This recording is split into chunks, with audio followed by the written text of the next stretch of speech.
มาช่วยด้วยใช่ไหมครับถึงครอบครัวพี่เน่งขอบใจ เขาแฟนคลับไอ้เน่ง อ๋อ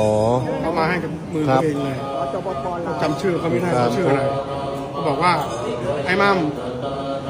คนฝากซองไปให้ไอ้เน่งเนี่ยเขาเป็นแฟนคลับFCแล้วเงินกับพ่อจักบาทอะผมก็ไม่ค่อยมีเงินแต่ผมเป็น FCแล้ว ครับ จะไม่ได้ถามชื่อแล้วเขาไปเขาว่าหันไปแล้วเขาไปแล้ว ถึงครอบครัวพี่เน่งขอบใจสบาย ครับ ครับติดตามทุกผลงานอ๋อมาจากลาว ใช่ เล ครั ย บหรือเขากำลังถ่ายรูปเยอะๆเขาก็แทรกเข้ามาว่าไอ้มั่มคนฝากเงินซองไอ้เน่งเนี่ยเขาเป็น FC เรา ครับ ฝากแสดงความเสียใจกับครอบครัวเราดำเนินเรื่อง ครับ ก็รับมาพอจะขอบคุณหายไปไหนแล้วคนมันเยอะแต่คนเยอะ ใช่ครับ ได้ไหม ค คนรั รับคนรับพี่เน่งเยอะพี่หม่ ก็มีหลายคนนะครับ ที่มาทักอะเรื่องหนึ่ง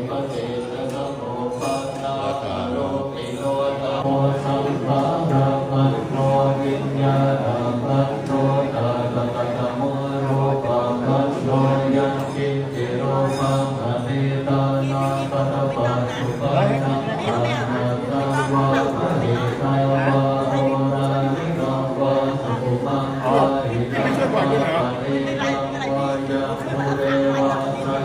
แรงมือ